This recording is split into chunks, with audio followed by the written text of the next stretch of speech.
I'm Danny Dyer, and this is the Real Football Factories.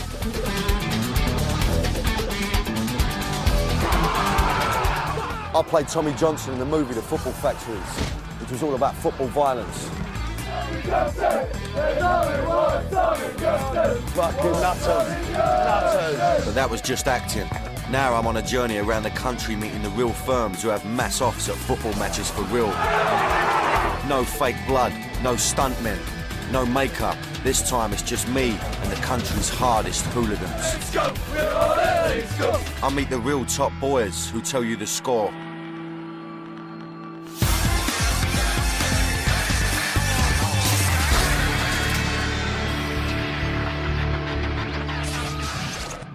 Welcome to the Real Football Factories. For tonight's show, I'm in the northwest. It's a tale of two cities, Liverpool and Manchester.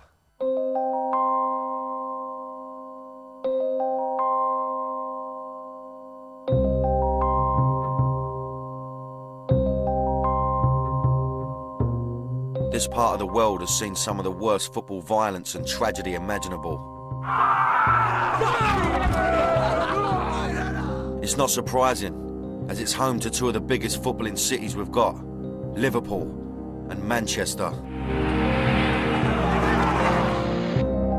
The two cities are home to 4 Premiership football teams and boast the most famous and successful British clubs, Liverpool and Manchester United. But with success comes a deep hatred and bitter rivalry that stems from the history of the two places. I'm on a journey to find out why they hate each other so much. I'll meet some of the firm's top boys and see what happens at a Liverpool Man Utd grudge match in the FA Cup. When the two teams clash, it's like a war zone. Liverpool's urchins versus Manchester's notorious Red Army.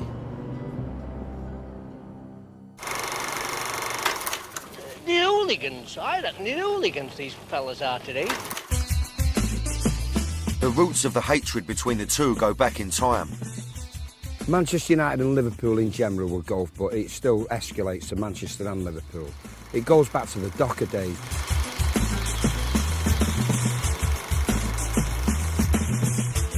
In the 70s, with the nation in the midst of economic decline, the Manchester Ship Canal took business from Liverpool docks. Eventually they closed. Goes back historically to when the Manchester Ship Canal was built. When the big ships started bypassing Liverpool and going directly to Manchester docks, the Liverpoolians, took exception to it. Aggravation, aggravation, la la la la la. With the docks closing and mass unemployment in the region, young men needed an outlet to vent their anger. You had young men who were totally disaffected, very, very angry with the world, and would use football as a vessel to achieve some sort of stand, some sort of statement about what they were feeling. I'm going to start my story in the city of Liverpool, a place where high unemployment helped create a new social phenomenon, football hooliganism. I'll put it this way, if the trouble comes to me, and you're standing there, you can't hold back because you get killed. But the one thing Liverpool did have going for it was a hugely successful team. This gave the people of Liverpool a sense of pride. Football became like a religion to them. But the Manchester football teams were not as successful, and this increased the rivalry between the two towns. One group of United supporters runs down to the Kop, Liverpool's end, and police soon chase after them. 5 minutes before kick-off, fighting near the United end. The police quickly step in. 10 people were arrested in all. 24 were thrown out of the ground, and 4 people were stabbed with craft knives, including a police officer.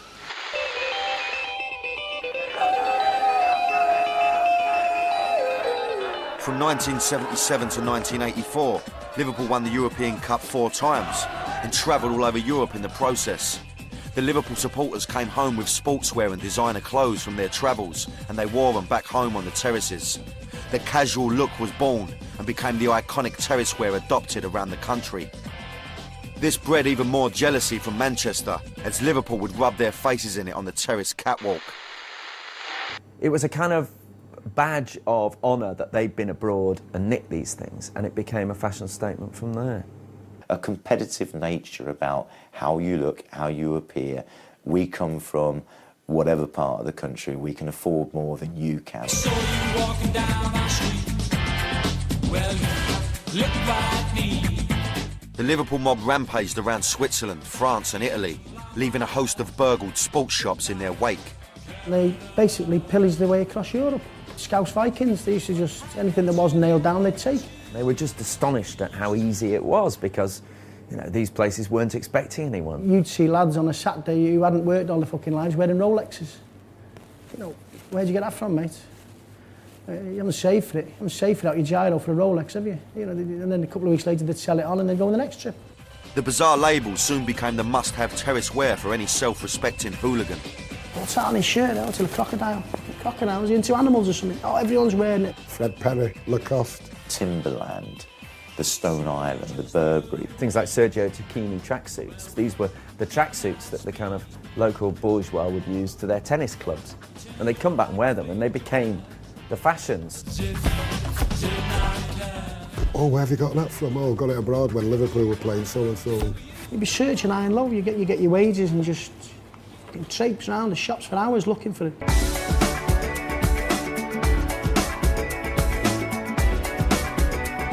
Liverpool is where the casual movement was born, a look that swept the country in the 80s.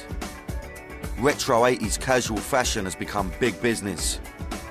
I went and checked out some of the gear in the local shops. So I'm at a gaff called Tessuti. I'm going to make some geezer that's going to tell me exactly what they'd wear on the terraces in the northwest. So you've got some proper gear here, haven't you? I met Jay, the shop manager, who showed me his extensive collection of original 80s terrace wear. That is nice, though. Lovely demo. That is nice. Oh, you can get away with that now, easy, mate. Yeah, easy. yeah, all day long. Beauty. Little pink cardigan, look. All coming back in this now. That's what I know. I don't mind a bit of pink myself, but... Yeah. That's what I'm saying, look, you've got to be able to hold your hands up and run about in that, ain't you? You know what I mean? Yeah. I'm loving the gear, but Jay had a few things to say that opened my eyes to how important clothes are on the terraces. It's like a working class man's catwalk, you know what I mean? It's the way I see it. You get to the football on a Saturday, you want to be wearing, what's the point in, you know, buying your latest Falraven coat? Where are you going to wear it? What are you going to do? It's the football. It's working class, you know. It's one-upmanship. Have you got a favourite piece? My favourite. Of all time? All-time favourite piece. I mean, most people would go for the green BJ because it's so iconic. It's like the mythical. Some people don't even believe it exists. Do you know what I mean? The green BJ. It's, you know, it's so hard to get and stuff like that. So Jay's an 80s clothes fanatic, but he's not a football hard man. So how do the real hooligans use terrace fashion when they're going to the football? If you want to look like a lad and act like a lad, you get treated like a lad. And that's a uniform you wear at football. Basically, if you wear Stone Island, you're classed as a lad. If you wear designer gear, you're classed as a lad. If you wear a shirtie, you're classed as a supporter. If you see 50 shirties, you don't touch them because you're not interested. If you see 10 designer gear lads walking down the street, you know they're interested. You know, designer gear is an hooligan. Clothes on the terraces have evolved into a uniform, a way of identifying each other. Hooligans stopped wearing team scarves and shirts. The designer label was what made them part of the firm. So next time you go to a football match, be careful what you wear. Don't turn up in your best designer labels, or you could end up in trouble. In part 2, we'll see the terrible events involving Liverpool fans that entirely changed the face of football in this country forever. I'll meet the top boys from Manchester and Liverpool who describe the battles on the streets and how the firms had to become organised. By God, did you get some good ideas down there? Came down here looking for it, you'd get it, quite simple. Get done here. Welcome to part 2 of the Real Football Factories, where this week I'm in the northwest. In part 1, we looked at the bitter rivalry between Liverpool and Manchester and the mass battles that went on between their two biggest clubs.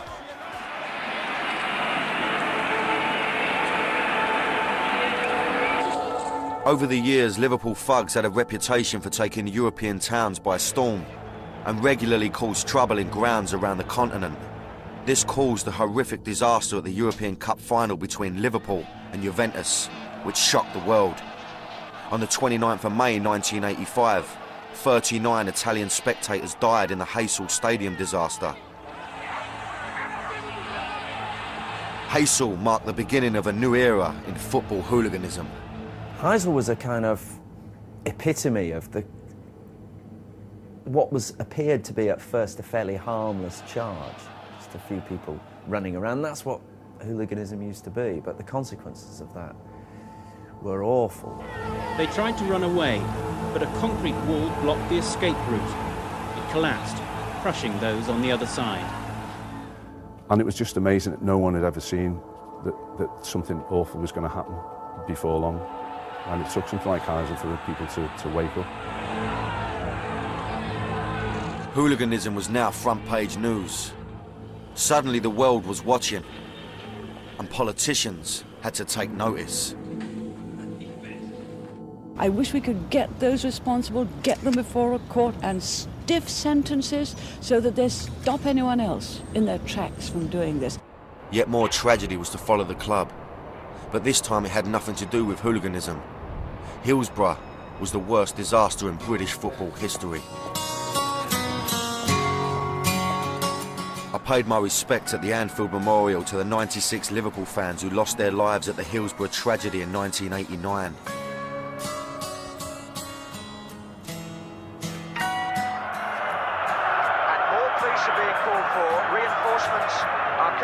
Forest End now, and there are fans climbing up from the terrace to try and get refuge in the seats now. This horrific event forced the government to act. It would change the face of football forever. Heysel and Hillsborough changed everything. Hillsborough more so than Heysel, because it changed the design of stadiums. The game started to tide itself up, especially looking after fans, putting grounds in order, and making the places safe to go to. This was a turning point in British football.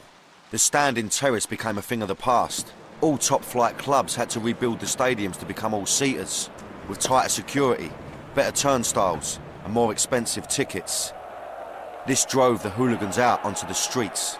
So what's happened in the past 15 years, 20 years since those disasters is a kind of social cleansing of football, a deliberate pricing policy that has pushed hooliganism, they thought, to the back burner. The football crews who caused problems had to find somewhere else to cause the problems because grounds were cleaned up. That's when things really did change. The idea of organising rendezvous anywhere other than the ground. Hooligans were forced to organise fights away from the grounds.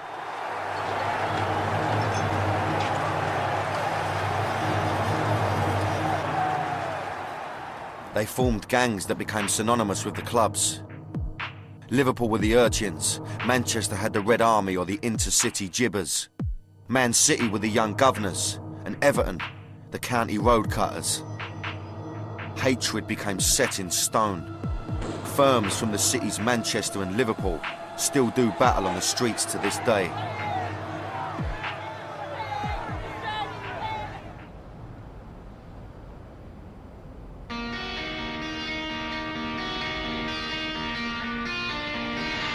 It doesn't matter if Man U play Liverpool or Everton. Whenever they're in town, they get it from all sides. Everton's ground, Goodison Park, is just a stone's throw from Anfield. In 2005, Manchester United and Everton clashed on the streets in the Battle of Everton Valley. It kicked off when Man United brought newly signed Wayne Rooney back to Everton for the first time. The unhappy Evertonians wanted revenge for losing their favourite son, and 30 to 40 of the hardcore Red Army hooligans were the unlucky recipients of their wrath. This morning, riots mar Everton defeat. Radio City 96.7 News. This has in fact been described as the worst football violence ever to take place on Merseyside. In fact, many say on the inside at Merseyside Police that it's the worst that they have come across.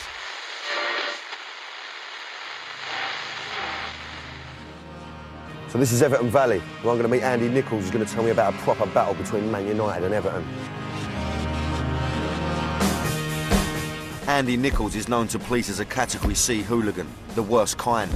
He's been nicked over 20 times for football violence, and he's banned for life from every football ground in the country. 25 years I've known it, only about 3 clubs have ever bothered to come down here. West Ham did. They were done in. Middlesbrough came down, this one did better than most, and Southampton were the only other one who come down here, really.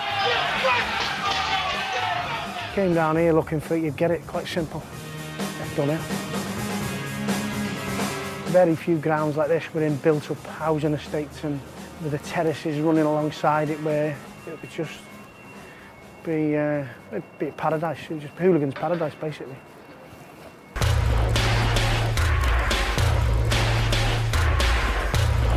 And? Hello, Dan. Pleasure to meet you, son. And you, mate? Listen, I just want you to tell me a little bit about this battle that you had with Man United. United, yeah. 30 of their main lads peeled off. Right. Called it on. Everton had 200 and filled them in. Well, they did all right. They did as well as they could. They weren't good enough. But the myth is that they were just that little gang and they went out looking for it. The fact is, 250 of their mates stood from here to that wall away in a mystery escort which was broken by Everton.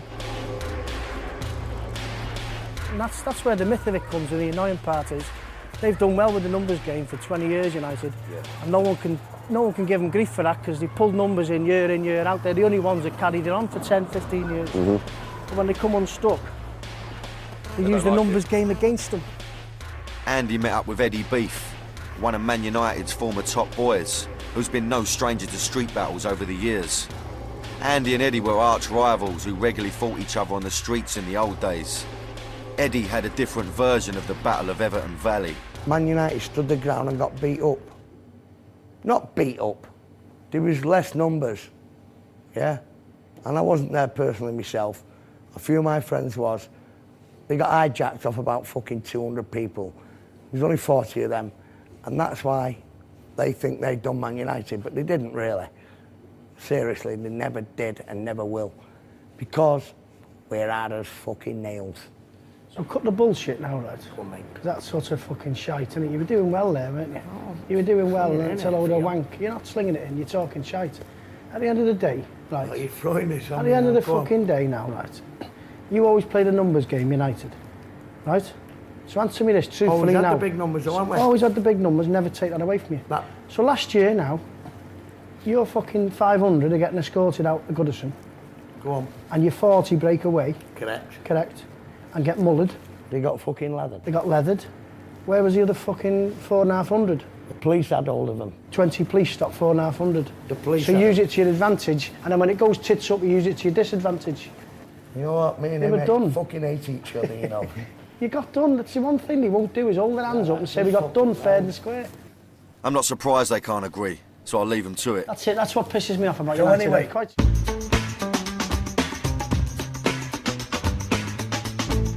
My journey took me from Liverpool to nearby Manchester, the home of the notorious Red Army. It's only 30 miles away, but Old Trafford is a different world, all gleaming glass and neon. Through the 70s, United developed a reputation for being the most feared hooligan firm in the country, and the worst, or the nadir, was reached in the period when they were relegated at the end of the 1973 season. They went into the second division and basically terrorised the market towns of England. The Red Army are the most active firm in the northwest. Every year they have more arrests than any other club. In 2005, 160 Man United fans were arrested at football matches and more than 100 were banned from games. Double the number for any other team in the region.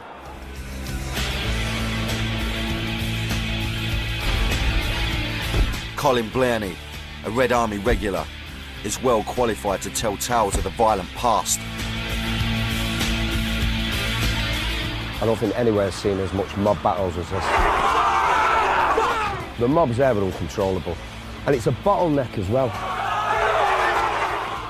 And when they used to clash, it was that bad that you'd just all be absolutely gobsmacked at what happened on that side.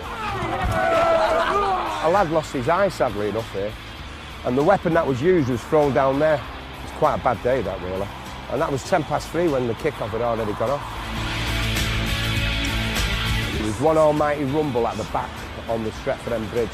And that's the only time there's ever been trouble at that side of the ground. The trouble was always here on the forecourt.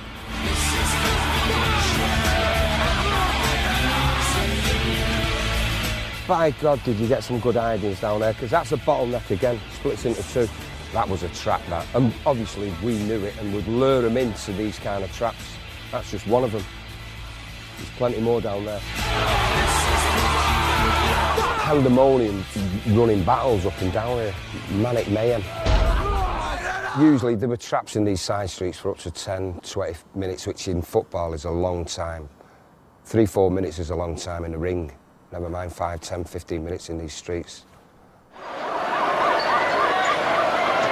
No control once it hits the side streets, the police here.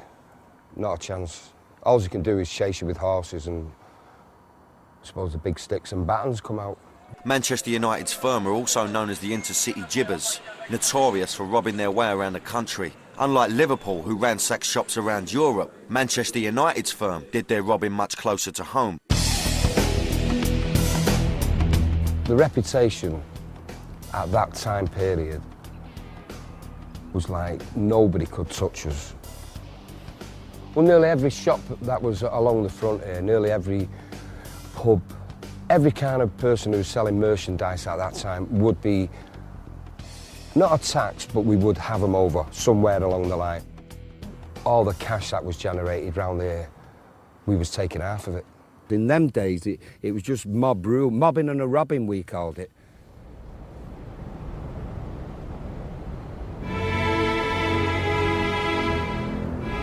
Just a few miles from Old Trafford used to stand Main Road, the old stadium of Manchester United's nearest neighbours and bitter rivals, Manchester City. Main Road was in the infamous Moss Side district. The stadium was hidden amongst dark streets and old terraced housing. Main Road was a perfect location for hooligan activity. Even in the post-Hillsborough police crackdown, fighting could break out around the stadium, especially when United were in town. This clash between Manchester's rival gangs was arranged on the phone 2 weeks in advance. Youths arrived carrying a wooden club, rocks and bottles. After some stone throwing and jeering, the United fans are chased off. But as he runs away, one is caught and dragged to the ground. He's surrounded and repeatedly and brutally kicked. But the man seen here throwing a stone hasn't finished with him. As he lies defenceless, the attacker runs over and jumps on him, stamping on his head. The injured man survived, cut and badly bruised, probably owing his life to changing fashions in footwear. Fans now prefer soft trainers to hard leather boots.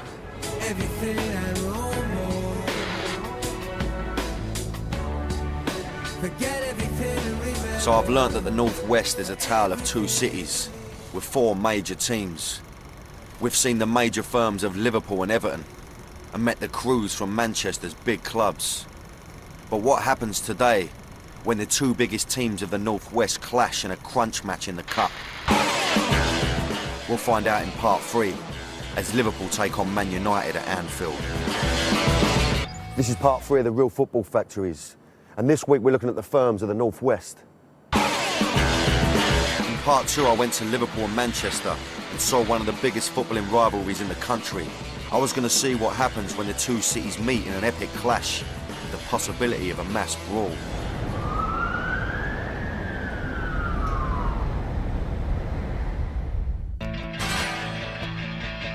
The FA Cup draw has brought these 2 giant cities together again in a historic battle. I think it's inevitable there's going to be one hell of a clash somewhere. Be it at the train station, be it away from the ground, something will go on. WFM 97.2, today's subject, hooliganism in sport. I would be very worried going to the game and coming away from it. Liverpool fans against Manchester United fans, it's going to be... I'd love a inside ticket. I'd love a inside ticket. The old foes of Liverpool and Man Utd met at Anfield. Liverpool haven't beaten their rivals in the FA Cup for 85 years. But it's more than just football. It's City versus City, as the 2 Goliaths meet in an epic encounter. The police will have to show their mettle to keep the lid on this game.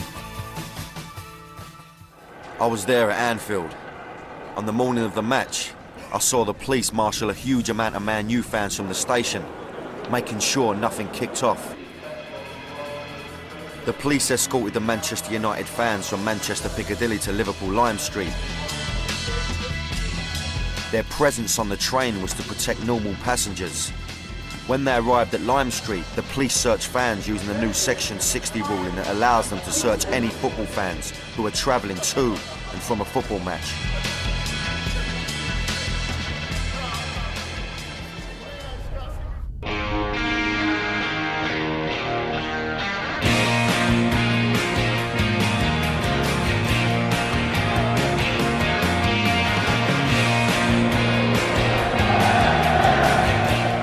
Man U lost a match, and I was suddenly surrounded by angry Man U fans spoiling for a fight. So I had to slip off sharpish. Man United brought 6,000 to Anfield, and if they'd have bumped into the Liverpool faithful, it would have had dramatic consequences. So, how does the old Bill manage to prevent a mass brawl on the streets of Liverpool? By keeping the fans apart. But let me tell you now, it's a tricky business. So the cops, they managed to get the Liverpool fans away from the ground. Fuck off, Man U, go on! We need to... And what they did was they formed a hardcore barrier of riot police across here just to hold them back. They've then released the Man United fans who are baying for Scouse blood.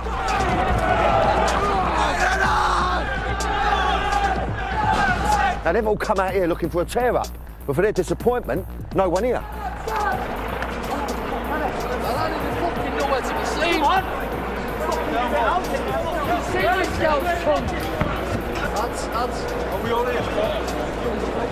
So the cops managed to keep the angry Man U mob away from the Liverpool fans, and they marched them down the long road towards Liverpool Lime Street station.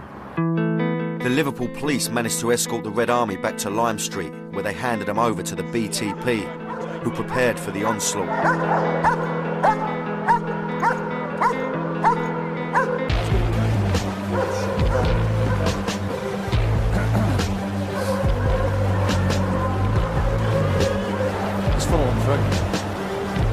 Every Saturday, train stations around the country are like war zones.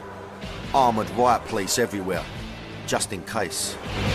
Just wait, please. Get on the train, stop those. If I have to tell you again, you won't be going anywhere, mate. All right, buddy. The police escorted the huge numbers of Man United fans back to Manchester in a successful operation. The police seem to be keeping a lid on it, especially in big cities.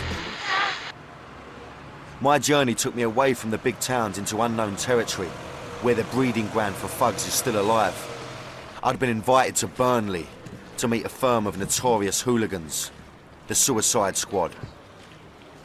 I've come across some naughty people now, so... You know, the only thing that worries me is the fact that...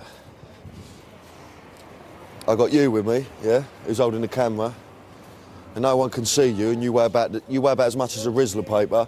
I've got a treacle with me, got some geezer with a clipboard, and we're going into a pub that's got the Suicide Squad in it. It should be a laugh. It should be a right laugh.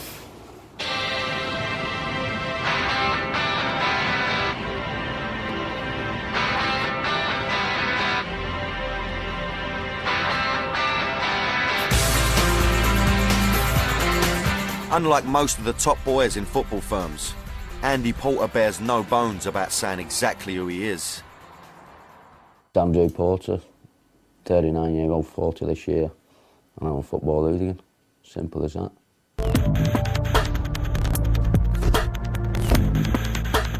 Andy Porter, top boy of Burnley's Suicide Squad. He's been in and out of prison all his life for football-related violence. This is basically where most of the battles occur down here. This is where all the away fans come down here, you know, to the away parking down there. We used to ambush them on these streets here. That massive car park up there, away fans park on there. They come from down here, up there. We all meet here. No police, nothing. Two sets of lads having enough to eat.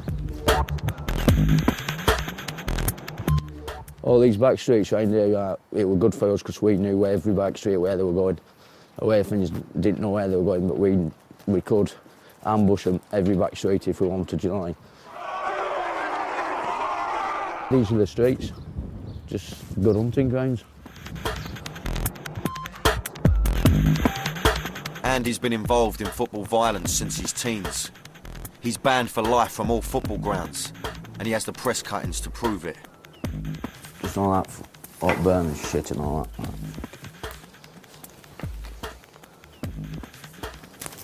That's me getting nicked in 88, Germany. We just give it the Germans in place and just had a riot. That's one of our lads, Italy. This is where I went, kill Burnley, West Brom sent that up. Took 300 lads down and just fucked them. It's just, they show a challenge to you, don't they? Saying they're going to kill you, but fair play to them. All right, they're coming down, going down Foresters now. All right, just go in here.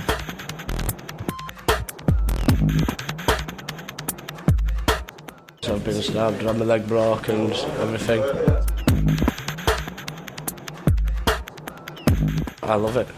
I've got a family and all that lot, and that's why I'm semi-retired and just go to big games. Really could do with putting us in a big field and let us have it.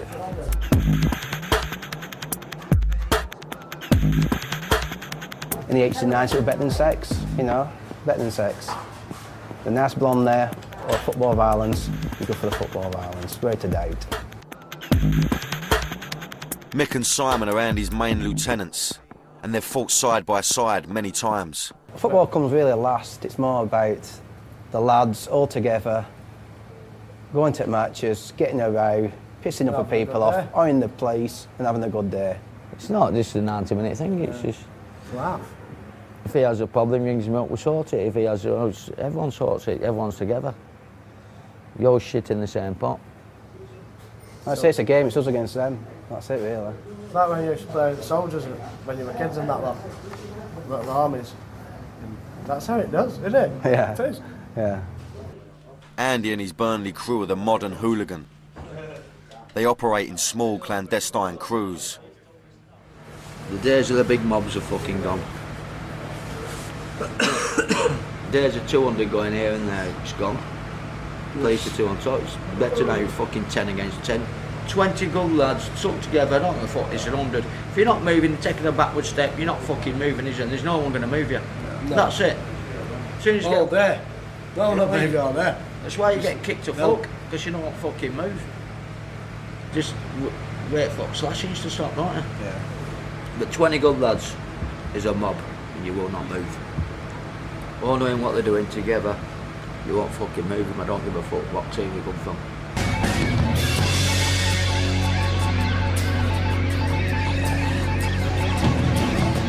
So I've left the glitz of the big cities, the big teams and their feared firms, and have come to the small mill town of Burnley. I wouldn't have thought this was an obvious choice, Burnley. I'm going to be honest with you, I'm a bit surprised that I've come here. I've been assured that this little firm have got something to say.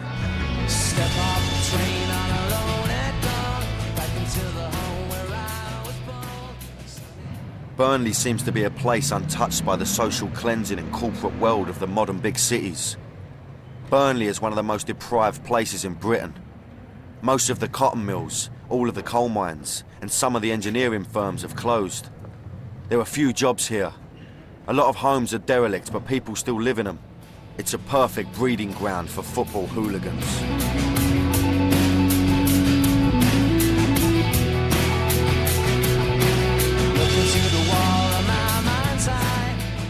I ain't got a clue what's going to happen when I walk in this boozer.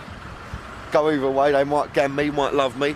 I mean, it all depends on whether they like the film or not. If I don't like the film, I'm fucked. Foresters Arms, right? Suicide Squad. Let's go and see what they've got to say. Just the turn. All right, boys. How are you, son? Pleasure to meet you, bruv. Pleasure to meet you, son. So this is your boozer then, yeah? Well, one of them. Yeah? What I want to ask you first, thanks for talking to me, son, anyway, I appreciate that. Suicide Squad, right? Now, where's that come from? That's a right mad name. because when suicide bombers started in Lebanon in '83 and that, that's it. We called the Burnley crew at first. Right. And this lad just come up to suicide squad because we walked suicide bombers and walked from one pub to another, got a card printed, sorted in 10 minutes. Well, as soon as I was told it, I thought, wow, that sounds a right naughty bunch of people. Now, I didn't know too much about you, so yeah. I was a bit like, you know what I mean? You sure we're going to walk in this booze? We're going to end up getting ironed out by this little firm, you know what I mean? Yeah. But you seem sweet as, but it's early days yet, you know what I mean? I'm sure someone's going to glass me anyway. Only joking. It seemed to be going really well until I put my foot right in it. You know, you're quite a small club, and you know you've got a naughty little firm, but no, not many firms. I suppose firms up here know about you, but you know, you're almost like in the background. You know what I mean? No, how can you say that, right? We can go down London and turn you over. Simple as that. Any big team comes to Burnley, they have it. Simple as that. They fucking do. Yeah. It is. You ask Man United, ask fucking Liverpool. You come to Burnley, you'll have a row. You want it, you'll get it. You know when you know and if when you get sent to prison, right, you come out and want to do the same thing over and over and over again. Yeah. Otherwise, that's how you love it. Yeah. And if you don't love it like that, you don't do it again, do you? No, that's true. If you don't like jail, don't fucking do the crime. Yeah. Simple as that. Yeah. But if you just come out of it and hooligan and got bang, bang, bang, every time I've been nicked is through violence, through hooliganism and riots. Yeah. And that's it. Well, you've done as much jail as me. Football hooligans don't fucking bother me. No. Do you know what I mean? I've done fucking jail sentence after jail sentence after jail for football hooliganism. It don't fucking bother me. No. You come out, they all say it rehabilitates you. It don't. No, of course it don't. It fucking you're born with it. Like Beckham were born, he didn't learn his fucking skill, he were born with it. Yeah. Rembrandt, the painter, were fucking born, he didn't learn to paint a fucking brilliant painting, did he? Fucking didn't, did he? No. Fucking hell, they're born with it in the fucking genes, innit? Yeah, absolutely. You got it in you, ain't you? You either got it in you, or you ain't. You either like to hold your hands up or you don't. It's just you're born with it, ain't you? Of course you're born with it. And that's what it's about. You know what I mean? If you ain't doing it on the terraces, you're going to be doing it somewhere else. It's just that violent streak. No, it's not a violent streak. It's being proud. Being proud of your man. Being proud of your man. Being fucking don't let people take the piss out of you. Basically, that's it. Be proud. Be a proud man. No one takes the piss. They're defending your patch, innit? Of course it is. Yeah, territories. I met the younger boys. They have their own firm. Pleasure, mate. How old are you two? 19. These teenage lads had already been in trouble for their part in football-related violence. I've just been caught Thursday now, Southampton. Oh, really? Yeah. Got off with a fucking 2-year conditional discharge. But, for what? Just standing there, or did they catch you on the? Did they catch you on the radio? Yeah, but CCTV. They got you on that. Yeah, about 10 of us. Really? When when you're looking at a bit of bird, is that a deterrent, or do you think fuck it? I don't give a fuck. I just want to kick right off. It's just that, but fucking boys, you love it. You know what I mean? Yeah. You want it. And just go for it, don't you? And for you two, I mean, for them, like, it don't matter about the result. What about you? Does it matter about the result in the football, or is it just about having a tear up? To me, it's both. Yeah. I like football. That's why the passion comes into. Yeah. You know what I mean? I then met the rest of the squad, and Phil told me about when he was attacked by a police dog. Police dog attacked me, yeah, got me. Because we were all Burnley lads were fighting with police, weren't it, outside Clogging Spindle. So I thought, fuck this, and that dog were all over me, mauling me, running loose. I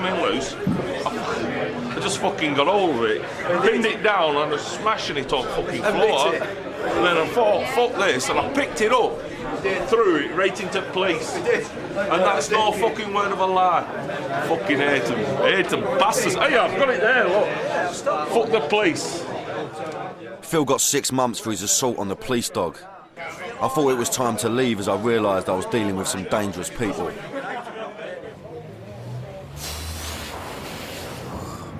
Come up here a bit.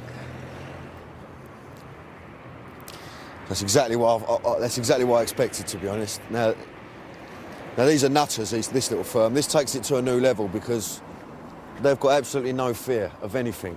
They don't care about anybody. They're very, very passionate about. They don't care about the result either. Very passionate about Burnley, about their manner, which I would have thought was quite a hard thing to do, really. You know what I mean? But these are naughty people. This is the new generation. I would have thought. You know, this is the class of people that really just do not care at all about anything. They don't care about a thing. Andy Porter's your hardened hooligan. With a resolve like his, it seems hooliganism is here to stay. In part 4, we find out what the future holds for the hooligan. Welcome to part 4 of the Real Football Factories. I've met top men from the main firms of the Northwest, and I've heard their stories. They don't seem to be ashamed of what they've done. I have no regrets. The jails, the slashings, I have no regrets whatsoever. I loved it. Even the bad times, jail, bad times, but you get over it, you make it good times. I have no regrets whatsoever, because this is what I was supposed to do. But some ex-hooligans did have regrets when remembering their violent past. I regret witnessing innocent people, quite a lot, who used to get injured. And I know in every book you read, every sort of organised hooligan firm say, we only look for the ones who want trouble, and they look for us. That is half true. But believe you me, there's a lot of people get caught up as casualties. The original hooligans are now grown up with children of their own. But how are the football factories working today? Is there a new generation coming through the ranks? It's quite bizarre when you watch middle-aged men pointing and gesticulating and drunk.